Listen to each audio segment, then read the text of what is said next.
Hey there, everyone, and welcome to another episode of the 704 High School Highlight. I'm Jeff Taylor with Bay Hackle Sports. This podcast, of course, is a part of Bay Hackle Sports, and we're so excited. Here it is, episode number 3, and for a lot of you who have followed us so far, you may be wondering why we aren't in our studio. Well, we're here at the Big South Conference, and their studio, which, by the way, is fantastic, and we're joined by the Commissioner Kyle Kallander. Got it right? Yep, absolutely. Got it. And thank you so much for your time. And for those out there who may be wondering why we're here, we kind of have a little special thing going on with Bay Hackle Sports in the Big South. Can you talk to us a little bit about that? Absolutely right, and we're so pleased with the support that we get from Bay Hackle Sports and WCCB and partnering with the Big South Conference once again for the second year in a row on the Hercules Tires Big South Conference Basketball Championships. And we're so pleased to have a great partner like this in Charlotte to help us really tell the story of the Big South Conference, tell the story of our basketball championships coming up, and the importance of being involved in Charlotte and getting people to know what we're doing and to come out and support us and to be a part of what we're trying to do. So so the partnership is awesome. It's we're so pleased to be able to circle back with you all again and appreciate the support. Well, I know on our end, we're so excited. I mean, I've seen the basketball action. I've seen what this conference means to this area, so I know that we're thrilled about it. So that's awesome. Excuse me. Talk to me a little bit about your journey in terms of, if I'm correct, the Big South has been around for about 40 years? Yeah, we were formed in 1983. And you've been the commissioner for 27 of them, correct? Yeah, that's it. I'm the third commissioner of the Big South Conference. This is my 27th and final year, by the way. But I started out as any young person does, going to college and having great thoughts and ambitions about what I wanted to do. That changed about 5 times while I was an undergraduate. Of course. Actually thought about sports medicine at one point, Okay. but decided I wasn't smart enough for that. So, but I realized at that point that there was such a thing as a sports administration graduate degree, and so went that route and was very fortunate to get an internship at my alma mater, which was University of Washington in Seattle. Resulted ultimately in a full-time job, and so while I was at University of Washington, I did a number of different things and tried to expand my responsibilities and my knowledge to make myself more valuable. And I did compliance, I did marketing, all kinds of things. But I was always interested in conference work at that point in time. We were part of the Pac-10 at that point in time. And my boss, who's now 100 years old, still going strong, Wow. Mike Lude, the AD there, great mentor, knew everybody in the business and was able to help me get a job at the old Southwest Conference in Dallas, Texas, which was Texas A&M, Houston, Rice, Baylor, Right. all the big schools in Texas at that point in time. Texas can have its own conference. Yeah, it did. Unfortunately, it didn't last. Right. So I was there for 4 years. After 2 years, they announced they were dissolving. 4 of the schools were going with the Big 8 to form the Big 12 at that point in time. And ended up actually being the final commissioner of the Southwest Conference, which was, I was one of the last people there, and so they had to have somebody run it because my boss at that time, Steve Hatchell, left the Southwest Conference to start the Big 12. And so I thought it would be a great opportunity, even though it was a strange year in some ways, especially at the end where we're closing up shop at the Southwest. It was a great experience for me, and I was very fortunate that this job came open right as we were winding things up there, came to the Big South, and I've been here for 27 years. So that was my circuitous path here, but it's been an outstanding experience. Big South Conference is a wonderful group of institutions. What's made it special for me and for so many are the people and the support of what we're trying to do in the conference here. And it's been a wonderful run in 27 years of working with those programs and institutions. That's awesome.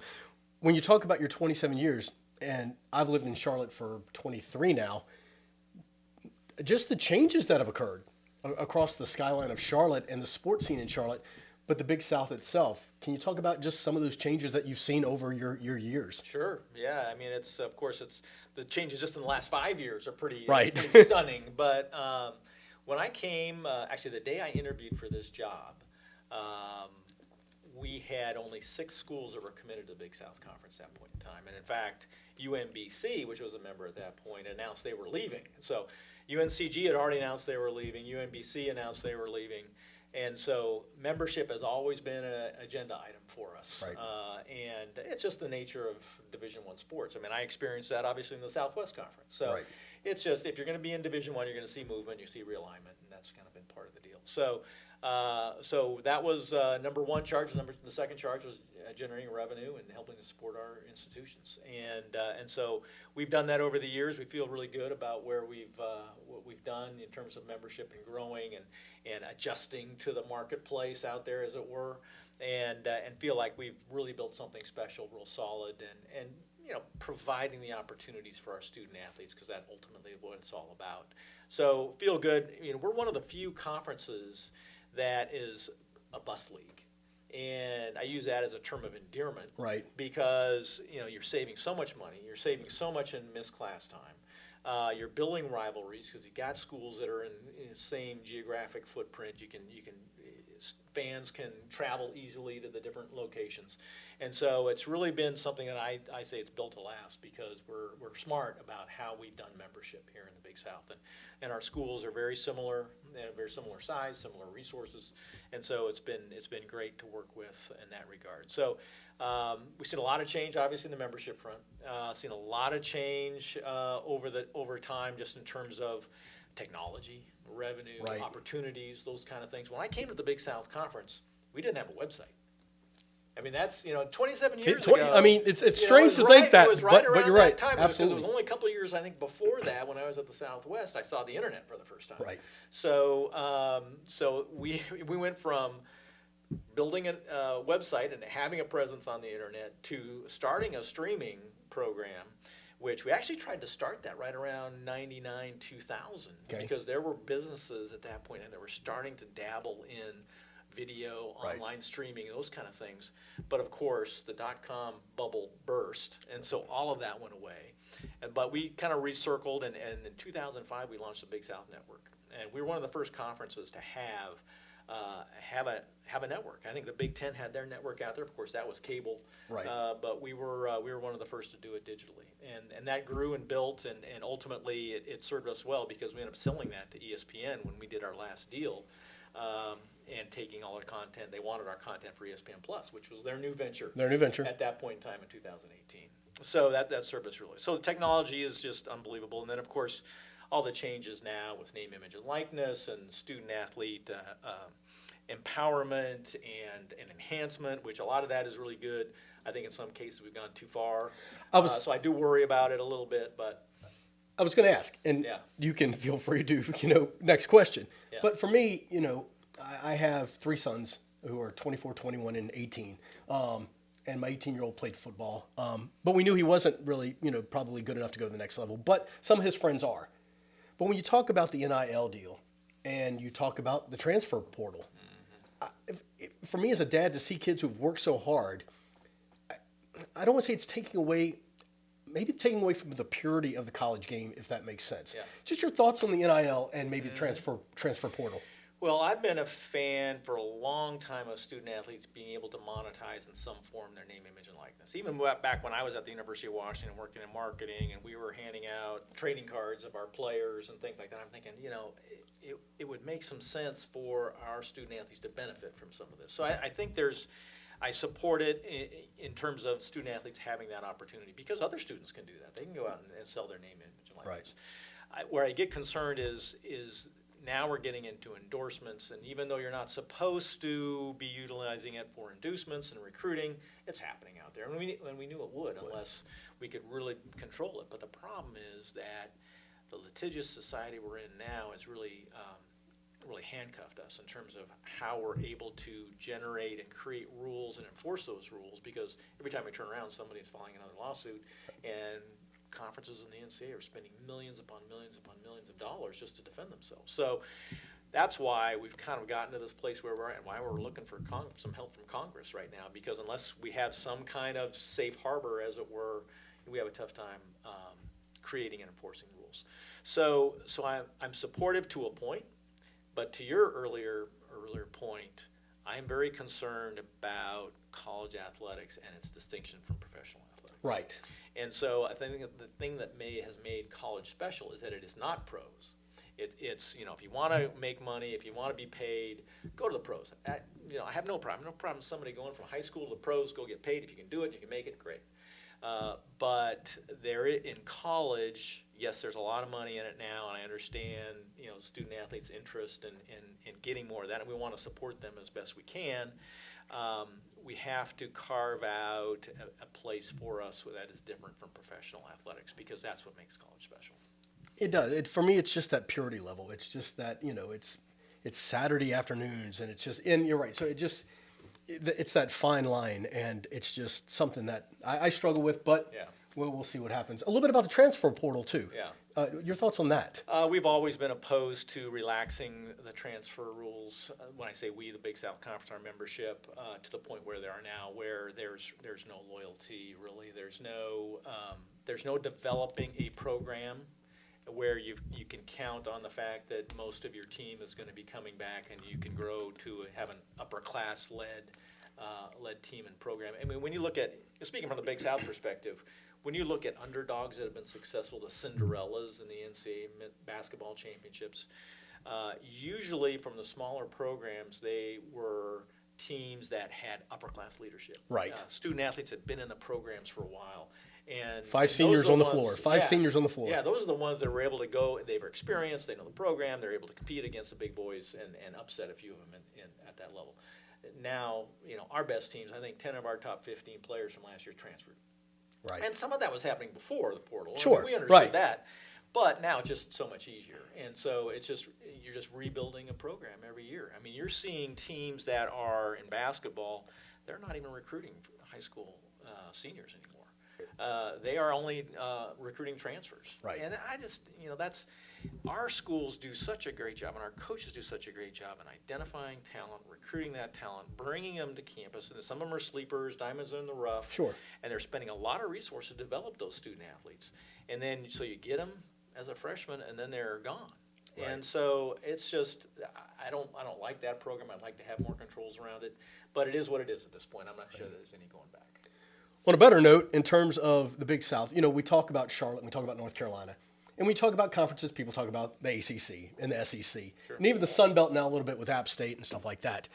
What are people missing out on when they don't think about the Big South in terms of competition, the kids that are there, the programs that you have? What are people missing out on? Well, kind of go back to what we were just talking about, the purity of college athletics. You see a lot more of that in the Big South, I think, than you do at some other places.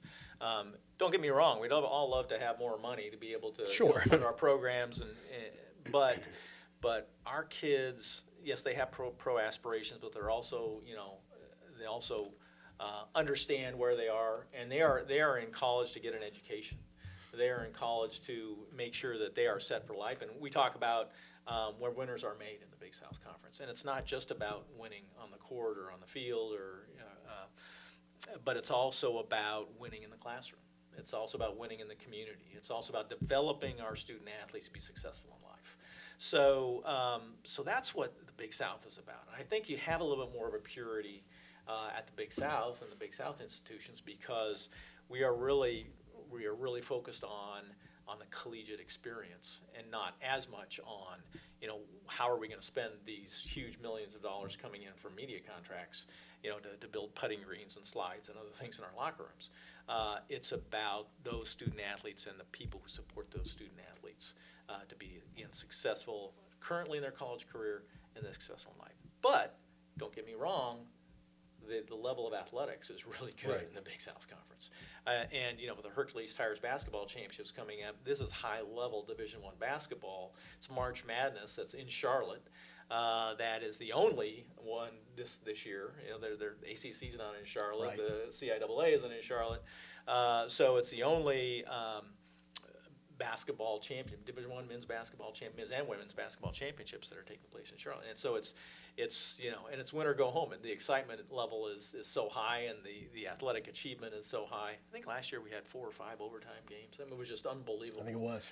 So it was just really incredible basketball, and I'm really proud of the athletic achievement.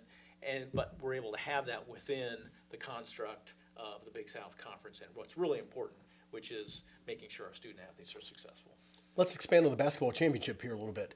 Bojangles Coliseum, could pick anywhere to go, but that historic building, which has had basketball played in it forever, I think, or whatever, to be there, just talk to me a little bit about that week, for families to come out, for just people to travel here to Charlotte and stuff, what will people see over those 3 or 4 days? Yeah, well, you talk about Bojangles. I think Elvis may still be in the building. He might very well heard, be. I've heard all the stories. It was when we first went back there last year about, I remember seeing the ACC, championship here in 1958 or whatever it was. I saw Elvis here. I saw the Beatles, whoever it was.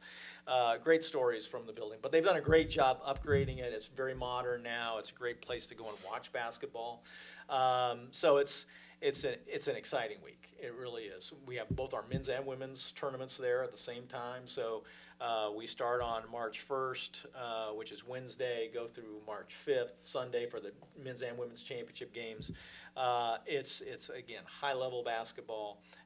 It's wall-to-wall, back-to-back. We have 4 games on, I think, the first 4 days, and then the 2 championship games the final day. And the cost is just cheap as can be. I mean, it's great family entertainment. Yeah, it's a $20 ticket most days. It gets you in all 4 games. You can't afford not to take advantage of that. So it's really affordable. It's very family friendly, and it's March Madness. It's the beginning of the tournament, right? Because you get into championship week, and you're beginning the elimination process. And so there's a lot on the line. There's a lot of intensity, a lot of emotion and excitement, and again, great basketball. Cool. We talk about. And obviously the 704 high school highlight, we normally focus on high school. So let me ask you this a little bit. We talk about Charlotte and the surrounding area. Just talk to me over the 27 years that you've been the commissioner, the talent, how that's increased in our area throughout the years and what you've seen, and not only basketball, but across the board. Yeah. Oh, it's been unbelievable. It really is. I mean, Charlotte does have a history of producing great high school athletes, but you see the resources have been put into athletic programs at the high school level, the expertise, the specialty. It's really been impressive to see the development. Certainly, I think you notice maybe basketball a little bit more, but in the football side, it's really been impressive. And Big South Conference has always had outstanding baseball as well right. at the Division I level. In fact, we have a national champion in baseball in our history, and you've seen some great baseball coming out of the Charlotte area as well. So it's just really been impressive to me. I have a son who grew up and went through the high school scene here, and to be able to see, this was probably 10, 15 years ago, to see where it was, and then even from then to now, it's really been impressive. So the support that is taking place at that level is really incredible. We talk about the basketball championship being played at Bojangles, but that's not the only championship you guys have in our area, correct? No, that's right. That's right. Well, we have... When other sports? Yeah. We have 19 sports, and... was so tennis? Tennis was played here, wasn't it? Tennis will be here. It'll be in Marion Deal courts there again. This is the second year we're doing it at Marion Deal. Nice courts there. We have women's soccer that was back in the Sportsplex in Matthews. And we've done that for a number of years. What a great complex, too. Great that place complex. is, yeah. It really is. And so those are the 2. We have a number of them that take place on campus. Right. And so our schools host a number of the Big South Conference championships. But those are the ones that immediately come to mind that are here in the Charlotte area. And we've talked about that. It's important to try to have a presence in Charlotte with some of our championships. So we've talked about, we bring cross country here because the cross country courses are great, McAlpine Park and other places. And so we're always looking to potentially bring more championships to the Charlotte area. Cool. In your 27 years, is there a moment that sticks out as like your favorite moment, or is it just all run together, or is there maybe one special one that kind of like hit home with you? Yeah, there are some great moments. I mean, obviously it's hard to pick one, and it kind of depends on, are you talking about athletic success, are you talking about other kinds of achievements? So there's a lot of different ways you can go, but you'd have to look back. I think it was the 2007 NCAA men's basketball championship where Winthrop beat Notre Dame in the first round. That was like our first big NCAA tournament win.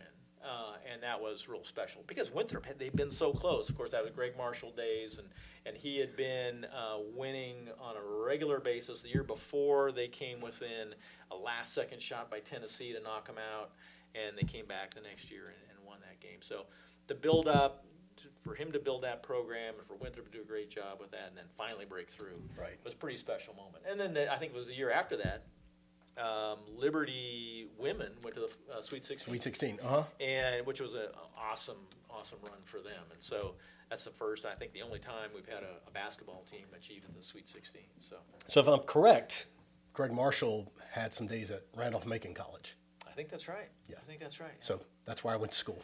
So I knew Greg. There you go. And, I followed Greg all through that time because it was special. To see them make that run was pretty cool.